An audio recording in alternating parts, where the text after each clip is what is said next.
अस्सलाम वालेकुम। डायन सिविल अदारों को तबाह करते करते अब मिलिट्री के अदारों को तबाह करने के मुकाम तक आ पहुंची। पाकिस्तान में डायन ने पाकिस्तान की मुइशत को तबाह तो किया, पाकिस्तान के अंदर दहशतगर्दी रोकने में तो नाकाम रही, पाकिस्तान के सिविल अदारों को तो तबाह किया, पाकिस्तान की पार्लियामेंट को बेतौकीर तो किया, पाकिस्तान में अदलिया के अदारे को ख़त्म तो किया। लेकिन अब जो डायन है वो अपने ही घर में, अपने ही आसपास, अपने ही मिलिट्री के अदारों को तबाह करने पर आ पहुंची है। पाकिस्तान के अंदर जमहूरियत के ऊपर एक शब खून मारा गया है। डिफेंस फोर्सेस एक्ट के नाम से एक कानून साजी की जा रही है जिसमें पाकिस्तान में 1973 के आइन में जो बुनियादी तरीन प्रिंसिपल जनाब जुल्फकार अली भुट्टो शहीद उनकी हुकूमत ने मुतफिका तौर पर वजह किया था कि पाकिस्तान के अंदर सिविलियन सुप्रीमेसी होगी, अवाम का मुंतखब करदा वज़ीर आज़म chief executive of the country होगा।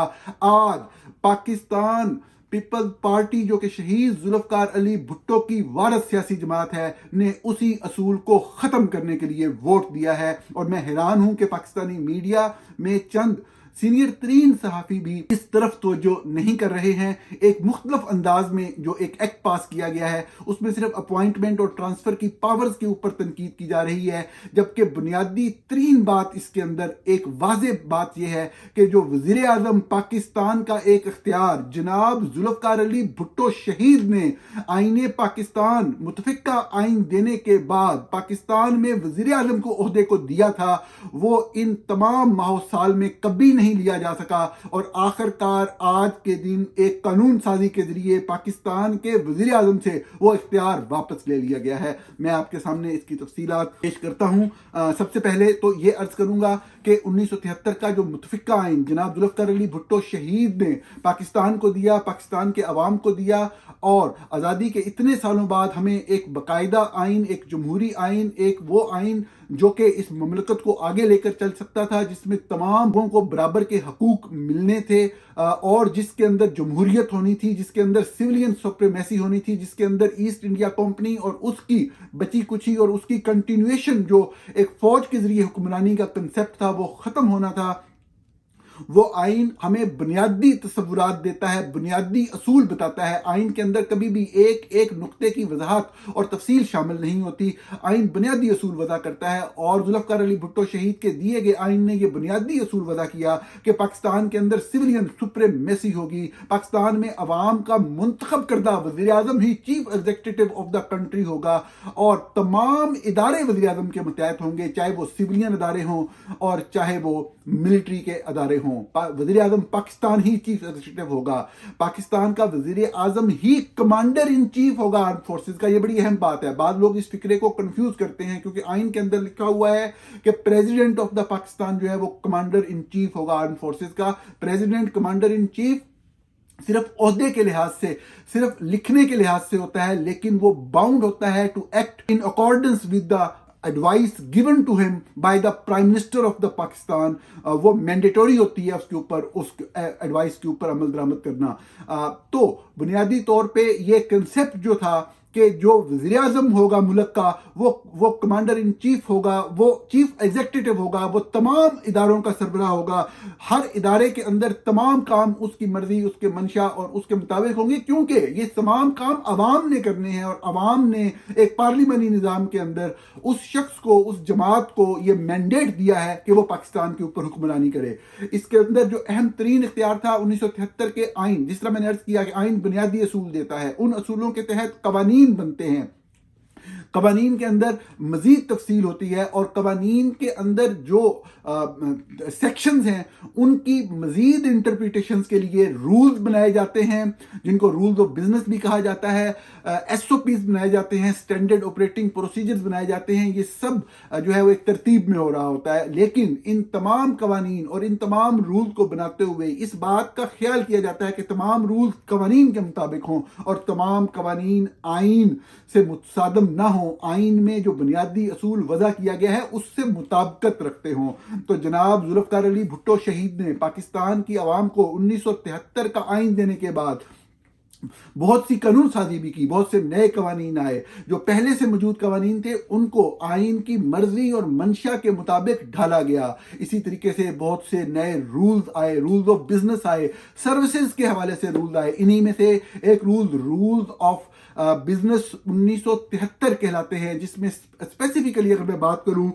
तो इसमें defence division entries on appointments and dismissal of officers of and above the rank of lieutenant general.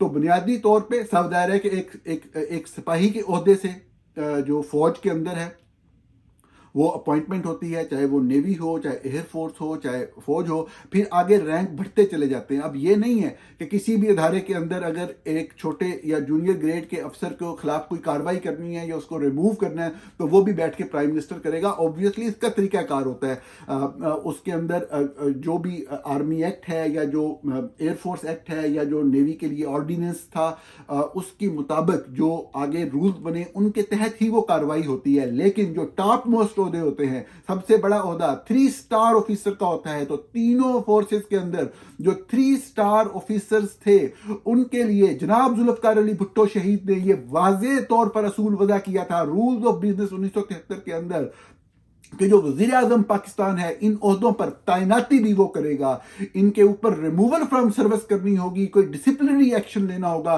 तो वो भी प्राइम मिनिस्टर ऑफ पाकिस्तान करेगा। ये जुल्फकार अली भुट्टो ने कोई रूल्स नहीं बनाए थे। बाद हमारे लोग कंफ्यूज करते हैं, अगर आप ये कह दें कि 1973 के आइन की खिलाफ वर्जी हुई है, वो कहते हैं जी दिखाएं 1973 के आइन में कहां लिखा है। 1973 के आइन में एक बुनियादी असूल वदा किया गया था, एक बुनियादी आपको बताया गया था कि ये एक जमहूरियत है, इसमें हुक्मरान अवाम है, अवाम के जरिए हुक्मरानी होगी और जो अवाम के जरिए हुक्मरानी होगी वो अवाम के मुंतखब नुमाइंदे, और मुंतखब नुमाइंदे जिस शख्स को अपना जो वज़ीर आज़म बनाएंगे वही मुल्क का चीफ एग्जीक्यूटिव होगा और वो तमाम इदारों का चीफ एग्जीक्यूटिव होगा। ये बुनियादी कंसेप्ट था 1973 के आइन का। इसी के तहत फिर रूल्स ऑफ बिजनेस बने और इन 3 स्टार ऑफिसर्स की अपॉइंटमेंट के हवाले से इनकी प्रमोशन क्या, प्रमोट भी नहीं कर सकते। आर्मी का इदारा अपने मेजर जनरल को लेफ्टिनेंट के ओहदे पे तरक्की तक नहीं दे सकता, जो आज के दिन तक की जो कानूनी सूरत हाल है उसके मुताबिक। अब उनको अगर वो कोई सही काम नहीं कर रहा, डिसिप्लिनरी तौर पे उसके मामला दुरुस्त नहीं है, तो उसको रिमूव किया जा सकता है, प्राइम मिनिस्टर रिमूव कर सकता है। ऑब्वियसली इसमें रिकमेंडेशन आ सकती है आर्मी चीफ की तरफ से, लेकिन आखिरी फैसला, हतमी फैसला जो है वो वज़ीर आज़म पाकिस्तान का होता है। और इसी तरह से अगर किसी ने रिज़ाइन करना है तो उसका रिज़ाइन एक्सेप्ट करने के हवाले से चाहे उसके ऊपर साइन प्रेसिडेंट के हों, वो तमाम मामलात आगे chief executive of the country, अवाम के नुमाइंदे की मर्जी और मंशा के मुताबिक चल रहे होंगे। वो चीफ एग्जीक्यूटिव होता है तब ही वो जवाबदेह होता है ना अवाम को। ये बुनियादी तस्वुर है, ये नहीं कि उसकी ज़ात के अंदर बहुत से इख्तियारात को मरकूज करके कोई उसको डिक्टेटर बनाया जा रहा होता है। नहीं, क्योंकि उसको अकाउंटेबल ठहराया जाना होता है, तो ये ज़रूरी है कि ये तमाम इख्तियारात बुनियादी तौर पे उसकी ज़ात से डिराइव किए जाए, उसकी ज़ात से लिए जाए। अदरवाइज फिर आप उसको अकाउंटेबल किस बात का ठहराएंगे। तो ये बुनियादी तस्वुर था जो 1973 के आइन में जनाब जुल्फकार अली भुट्टो शहीद के आइन ने दिया। मैं आपको एक अहम वाकया बताता हूँ और मेरे सुनने वाले जानते हैं, मैं शायद पहले भी इसका जिक्र कर चुका हूँ कि जब जनरल ज़ियाउल हक ने मार्शल लॉ लगाया 77 में, 79 में भुट्टो साहब को फांसी दी, मुल्क के अंदर बदतरीन मार्शल लॉ था। यही सियासी जमातें जो आज फौज के साथ हाइब्रिड रजीम का हिस्सा बन के बैठी हैं, ये कुर्बानियाँ दे रही थी, इनके कारकुन कुर्बानियाँ दे रहे थे, इनके कारकुन कोड़े खा रहे थे, अकूबत खानों में सड़ रहे थे, उनमें मर्द भी शामिल थे, खवातीन भी शामिल थे। जमहूरियत के लिए एक लंबी जंग लड़ी गई है, लेकिन अफसोस है कि जो पार्टी के ऊपर बैठे हुए लोग होते हैं वो अपने कारकुनों, अपने लीडर्स की कुर्बानियों को भूल जाते हैं। खैर, जब 1985 में आखिरकार जो है वो पाकिस्तान के अंदर जो भी एक इंटरनेशनल लेवल पे मामला हुए जनरल ज़ियाउल हक के और उनको वहाँ पे इलेक्शन करवाना पड़ा, अल्टीमेटली बेनजीर भुट्टो की वापसी के ऊपर भी उस शख्स को मानना पड़ा। तो जो 85 के इंतखाबात हुए वो गैर जमाती इंतखाबात थे। उसमें जो आपको पता है कि 8वीं तरमीम करवाई गई और 8वीं तरमीम के ज़रिए जो है वो बहुत से इख्तियारात जो है वो प्रेसिडेंट को दिए गए, लेकिन तमाम इख्तियारात उस तरह से नहीं हुए। जो आइन में बुनियादी ढांचा जनाब जुल्फकार अली भुट्टो शहीद देकर गए थे, और सबसे अहम बात जो है जो इख्तियारात देकर गए थे वज़ीर आज़म के ऑफिस को, चीफ एग्जीक्यूटिव के ऑफिस को, वो कहीं ना कहीं कुछ ना कुछ मौजूद थे। तो जनरल ज़ियाउल हक, president of Pakistan, chief of army staff, chief marshal administrator, जो कुछ भी हैं, नीचे आके एक छोटी सी असम्बली गैर जमाती बुनियादों के ऊपर इंतखाबात करा के मोहम्मद खान जुनेजो पाकिस्तान के वज़ीर आज़म बन जाते हैं। कुछ अरसा मामला चलते हैं और फिर साफ ज़ाहिर है कि वज़ीर आज़म चीफ एग्जीक्यूटिव है, चाहे ऊपर चीफ मार्शल एडमिनिस्ट्रेटर बैठा है, वो कहीं ना कहीं वो अपनी जगह बनाने और अपनी अहमियत जतवाने, और साफ ज़ाहिर है कि वो एक लीडर थे, रहनुमा थे जनाब मोहम्मद खान जुनेजो, तो वो कोशिश करते थे। तो जब हालात ख़राब हुए तो आपको पता है कि प्रमोशन का एक प्रोसेस होता है मिलिट्री में, प्रमोशन बोर्ड है, वो हर एक रैंक से अगले रैंक तक प्रमोशन का जो भी उनका तरीकाकार है उसके मुताबिक वो उस चीज़ों को कर रहे होते हैं। तो अब ये हुआ कि जब मेजर जनरल की लेफ्टिनेंट जनरल पे प्रमोशन, सारे काम फौज के अंदर ही हो जाते हैं। आपका कोई कैप्टन जो है मेजर बन रहा है, मेजर लेफ्टिनेंट कर्नल बन रहा है, लेफ्टिनेंट कर्नल कर्नल बन रहा है, कर्नल ब्रिगेडियर बन रहा है, ब्रिगेडियर मेजर जनरल बन रहा है, सब कुछ फौज के अंदर ही नोटिफिकेशन होते जाते हैं। लेकिन जब मेजर जनरल से लेफ्टिनेंट जनरल बनना है तो फौज ये काम नहीं कर सकती थी। इसके लिए ज़रूरी था कि जो पाकिस्तान आर्मी है या पाकिस्तान नेवी है या पाकिस्तान एयरफोर्स है, जो 3 स्टार ऑफिसर्स हैं, उनके लिए रिकमेंडेशन ज़रूर दे सकती है। प्राइम मिनिस्टर के पास मुकम्मल इख्तियार है कि वो पूरी रिकमेंडेशन को उठा के डस्टबिन के अंदर फेंक दे, वो माने या ना माने, वो तस्लीम करे या ना करे। पाजी में हुआ क्या, मैं उसकी बात नहीं कर रहा, मैं आपको किताब की बात कर रहा हूँ, कानून की बात कर रहा हूँ, रूल्स की बात कर रहा हूँ, असूल की बात कर रहा हूँ जो लिखा हुआ है। तो जब जनाब मोहम्मद खान जुनेजो के खिलाफ के पास जो पाकिस्तान आर्मी के हेडक्वार्टर, जनरल हेडक्वार्टर रावलपिंडी की तरफ से मेजर जनरल से लेफ्टिनेंट जनरल प्रमोशन की एक लिस्ट आई, उस वक्त वो वज़ीर आज़म है, जनरल ज़ियाउल हक जो है वो सदर पाकिस्तान है और सदर है, बहुत ही ताकतवर सदर पाकिस्तान है। तो मोहम्मद खान जुनेजो ने उसके ऊपर एक समरी होती है, उसके ऊपर साइन करने, हमेशा ऐसे होता है, जो भी समरी आती है वज़ीर आज़म साइन करके 2-4 दिनों में वापस भेज देता है। मोहम्मद खान जुनेजो उस समरी के ऊपर बैठ गए और फिर बैठे रहे काफ़ी लंबा अरसा, और इस तरह की चीज़ें लीक शीक भी करवाई गई, लेकिन वो बैठे रहे और खैर महीने एक बाद उन्होंने अप्रूवल दे दी। वो बेसिकली वो अपने ऑफिस का जो इख्तियार था, जो उनको आईने पाकिस्तान 1973 के आइन जो जनाब जुल्फ़िकार अली भुट्टो शहीद की हुकूमत ने दिया था, वो उनको गिनवाना, उनको बताना चाह रहे थे कि ये भी एक ऑफिस है, ये भी अवाम के वोटों से मुंतखब होने वाले लोगों ने एक शख्स को अपना नुमाइंदा, अपना वज़ीर आज़म मुंतखब किया है, जो कि chief executive of the country होना चाहिए 1973 के आइन के तनाजुर में, चाहे आप मिलिट्री वाले उसको नहीं बनने देते। तो ये वाला जो कानून था और ये जो रूल्स ऑफ बिजनेस हैं, ये 1973 से आप लेके देख लें, 70 की दहाई, 80 की दहाई, 90 की दहाई, ये बरकरार रहे। जनरल मुशर्रफ का मार्शल लगा 2010 में बरकरार रहे, अगरचे बतौर चीफ एग्जीक्यूटिव मुशर्रफ के पास इनिशियली इख्तियार थे, लेकिन जब इलेक्शन हुए, जैसे कैसे भी इलेक्शन थे, चाहे शौकत अजीज जैसा शख्स, चाहे मीर जफरुल्लाह खान जमाली जैसा शख्स उन ओहदों पर बैठा, तो अपॉइंटमेंट जो है लेफ्टिनेंट जनरल की मेजर जनरल से प्रमोशन के बाद, वो पाकिस्तान का वज़ीर आज़म के जरिए ही, उसके दस्तखतों से ही होती थी। जनरल मुशर्रफ के दौर के अंदर भी आप ये देखें कि मुशर्रफ का दौर गुजर गया, आगे आर्मी चीफ क्यानी आ रहे हैं, रहील शरीफ आ रहे हैं, बाजवा आ रहे हैं, ये वाला शख्स आ गया, आसिम मुनीर जो है। ये तमाम प्रोसेस आज के दिन तक यूं ही चलता रहा और आखिरकार जो आइन का तोहफा पाकिस्तान पीपल्स पार्टी ने इस कौम को दिया था, जनाब जुल्फ़िकार अली भुट्टो शहीद ने इस कौम को दिया था, जुल्फ़िकार अली भुट्टो शहीद की वारिस पार्टी ने ही वो वाला इख्तियार, वो बुनियादी तरीन इख्तियार। अब लोग कहेंगे यार इस एक इख्तियार से क्या होता है, अपने दिल से पूछें, अपने दिल से पूछें कि मिलिट्री का इदारा कितना ताकतवर है, सारा निज़ाम वो चलाता है। गौर से सुने इस बात को, हमेशा गुस्से से, हमेशा जज्बात से, हमेशा किसी पार्टी से हमदर्दी रखने की वजह से, हमेशा किसी पार्टी या किसी शख्स से नफरत की वजह से थिंकिंग प्रोसेस आगे नहीं चला करता। सोचें इस बात से मुराद क्या है, पाकिस्तान का तमाम निज़ाम फौज के कंट्रोल में है कि नहीं है, पाकिस्तान के तमाम चीज़ों को फौज कंट्रोल करती है या नहीं करती, और उसके अंदर ये वाला एक बुनियादी तरीन इख्तियार जो कि 1973 के आइन की रूह है, जो जनाब जुल्फ़िकार अली भुट्टो जो है वो देकर जा रहे हैं, अगर उस इख्तियार को, अगर उस चीज को उठाकर आज के दिन वापस आर्मी चीफ को दिया जा रहा है, चीफ ऑफ डिफेंस फोर्सेस, जो भी नाम निहाद ओहदा क्रिएट किया उसको दिया जा रहा है, कितने साल के बाद, एज्यूम कर लें 27 और 23 50 और तकरीबन आप कह रहे हैं 54-55 साल हो गए। इतने निसफ सदी से ज्यादा एक कानून बरकरार रहा और पाकिस्तान पीपल्स पार्टी ने आज उसको वोट आउट कर दिया। पाकिस्तान पीपल्स पार्टी ने उसको दे दिया। मेरे से बाद लोग कहेंगे कि जी अब नून लीग ने भी वोट दिया, उनका नाम नहीं ले रहे। यार नून लीग का आइन से क्या ताल्लुक, नून लीग का आइन की अमलदारी से क्या ताल्लुक। नून लीग तो मफाद परस्तों का टोला है। नून लीग तो शरीफ फैमिली की एक बादशाहत का नाम है। नून लीग तो शरीफ फैमिली के जुल्म जबर और फौजी हथकंडे जो हैं, फौजी जो जुल्म और जबर है उसके साथ मिल जाने का नाम है।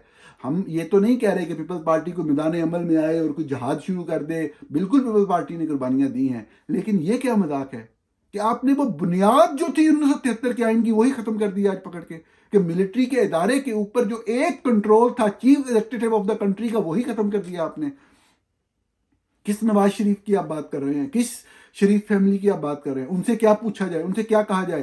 तो खुल के कहते हैं कि हम फौज के साथ हैं, जैसे जनरल आसम मुनीर करेंगे वैसे हम करेंगे, हम उनके साथ हैं, वही माई बाप हैं, वही सब कुछ हैं। उनसे क्या बात की जाए? लेकिन लेकिन एक दावा तो है ना 1973 के आइन की खालिद जमात होने का। किस तरीके से आपने सब कुछ ही खत्म कर दिया। ये बुनियादी तरीन बात थी। नाज़रीन, अगर आप अपनी स्क्रीन पे देख रहे हैं तो मैं आपको पढ़ के सुनाता हूँ शुरू में। देखिए, जब भी कोई कानून बनाया जाता है तो संजीदगी से बनाया जाता है। अगर डिफेंस फोर्सेज एक्ट आ रहा था पहली मरतबा, तो उसका एक कॉन्टेक्स्ट बयान किया जाता है, उसके मकासद बयान किए जाते हैं, पूरी एक बात लिखी जाती है कि ऐसे ऐसे होगा, ये वाला निज़ाम ऐसे चलेगा, ये ऐसे चलेगा। इसमें 2 क्लासेस दे के जी इसका ये सेक्रेटेरिएट होगा, इसका चीफ ऑफ डिफेंस फोर्सेस जो है principal adviser to the prime minister होगा और उसके पास ये इख्तियार होंगे।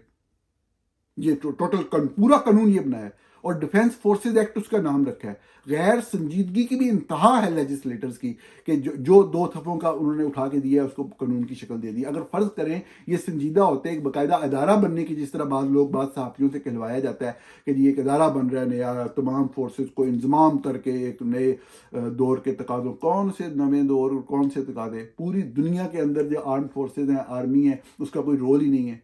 पूरी दुनिया के अंदर जो है वो एयरफोर्स की सुप्रीमेसी है, पूरी दुनिया के अंदर जो है मेरीन्स की सुप्रीमेसी है, उन फोर्स की सुप्रीमेसी है जो मल्टीपल डायमेंशन में एक्सपर्टीज रखती हैं। सिर्फ वर्दी पहनना और ज़मीन के ऊपर मार्च करना और पीटीवी के गेट फलांग जाना, ये तो कोई कारकर्दगी या ये तो कोई एक्सपर्टीज नहीं है कि आपके हाथ में बंदूक है, आप किसी को भी लम्हा पा के गोली मार सकते हैं या मार सकते हैं या गायब कर सकते हैं। इसकी बुनियाद के ऊपर आप इक़्तिदार के ऊपर काबिज हो जाए। मॉडर्न वॉरफेयर के अंदर इस चीज की क्या अहमियत है? सिर्फ इस हद के अलावा कि आपने किसी मुल्क के अंदर जाके बूट्स ऑन द ग्राउंड लाने हो और कब्जा करना हो। क्या हमारे ऐसे कोई डिजाइन हैं? हमारा बिल्कुल दफा का मसला है। बिल्कुल हमारा एक चाहते ना चाहते हुए भी एक सिक्योरिटी स्टेट बन चुकी हुई है। बिल्कुल हमें एक स्ट्रॉन्ग आर्म फोर्सेस की जरूरत है, लेकिन क्या हमें स्ट्रॉन्ग आर्मी की? आर्मी क्या होती है यार आज के दौर में? खैर, ये आप देखिएगा कि एक मजाक बनाया गया है डिफेंस फोर्सेस एक्ट के नाम से और इसके अंदर चंद बुनियादी बातें बयान करके ये आप देख रहे होंगे, powers and functions of the chief of defence forces. सिर्फ पता लग रहा है पढ़ के एक अंधे बंदे को भी कि सिर्फ ये वाली 2 लाइनें लिखने के लिए उन्होंने पूरा वो नया कानून बना दिया। देखें जी, the chief of the defence forces shall exercise such powers and perform such functions as necessary for the multi domain integration। जो मल्टी डोमेन इंटीग्रेशन, वही बात कर रहे हैं इंजमाम की कि तमाम जो मुख्तलिफ तरह की फोर्सेज हैं उनको इकट्ठा लेके चलने के हवाले से, operational cohesion, coordination and oversight of all matters which have joint tri services and strategic implications for the armed forces and national security of Pakistan। ये मतलब कार्रवाई वाला फिक्र है। असल फिक्र आ गया number 2, the chief of the defence forces may retire. ऊपर आप इतनी संजीदा बात कर रहे हैं कि जी ये फोर्सेज ऑपरेट कैसे करेगी, ये ट्राई सर्विसेज हैं, इनमें कोहेजन कैसे होगी, कोऑर्डिनेशन कैसे होगी। अगे भाई दी तफसील से दसो, गलते करो, अगे से चलो तो सही ना। वो सिर्फ एक फिक्रे के लिए उन्होंने पूरा वो ड्रामा किया और वो फिक्रा क्या है? The chief of defence forces. सिर्फ वो जो पावर लेनी होती है कि सारा कुछ मेरे कंट्रोल में हो, जो मैं चाहूं वो हो, जो मैं ना चाहूं वो ना हो। The chief of defence forces may retire, release, accept और रिजेक्ट रेजिग्नेशन ऑफ और discharge from services or retain in service or relax the age of service limit of retirement of any person subject to the laws relating to the armed forces but excluding those appointed under article 243 of the constitution। आइन के article 243 के तहत ना अब जो मौजूदा सूरत हाल है 4 तकर्रियां होती हैं। एक आर्मी चीफ की, एक एयर चीफ की, एक नेवल चीफ की और एक ये जो स्ट्रेटेजिक कमांड का उन्होंने कमांडर बनाया नया।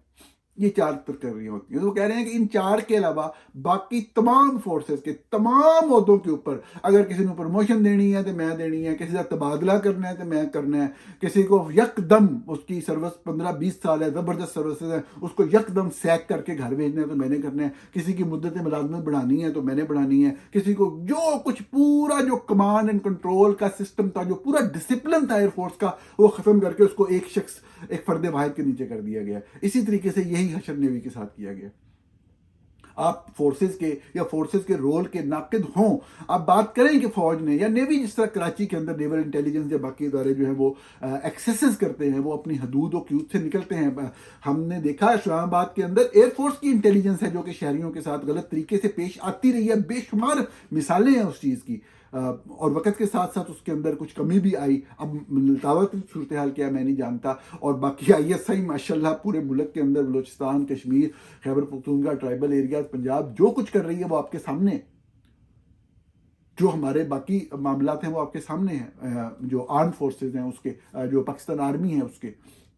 तो बात सिर्फ इतनी सी है कि उन फोर्सेस की बहरहाल एक बुनियादी अहमियत है। आपको इख्तलाफ हो सकता है उनके काम करने के हवाले से, उनके डिसिप्लिन के हवाले से, उनके ऑर्डर के हवाले से, उनके काम के हवाले से, लेकिन एयरफोर्स बुनियादी तरीन फोर्स है आज की दुनिया के अंदर, सबसे बुनियादी अहमियत की फोर्स है आज के वारफेयर के अंदर। आप किस तरीके से उसका पूरा डिसिप्लिन ही खत्म कर सकते हैं? और ये बुनियादी तौर पे जो मैं आपको बताना चाह रहा था कि उन 4 ओहदे जो 243 में लिख दिए गए हैं, उनके अलावा तमाम ओहदे यानी कि वो जब चाहे आर्मी चीफ किसी लेफ्टिनेंट जनरल, किसी 3 स्टार जनरल को घर नहीं भेज सकता था वज़ीर आज़म की मंशा के बगैर, वज़ीर आज़म से अप्रूवल के बगैर, किसी सूरत में नहीं भेज सकता था। कानून के अंदर ये बात है, रूल्स ऑफ बिजनेस के अंदर ये बात है, यही इंप्लीमेंट, यही 1973 के आइन का मंशा था कि चीफ एग्जीक्यूटिव सिर्फ एक शख्स होगा जिसको अवाम लेके आएगी, कब्जा करके और फिर आइनों में तरमीम करा के और फिर इम्यूनिटी लेके फर्द वाहिद की अमरीत जो कायम कर देने वाले शख्स के लिए 1973 का आइन नहीं था। जनरल असम मुनीर ये जो भी कर रहे हैं इनको ये सब भुगतना पड़ेगा। लेकिन बात यह है कि हमारी जमहूरी कुव्वतों ने क्या किया, पाकिस्तान पीपल्स पार्टी ने आज के दिन क्या किया, किस तरीके से वोट दिया इस तरह की कानून साजी को, जो कि 1973 के आइन की मंशा को ही खत्म कर रही है, बुनियाद से खत्म कर रही है।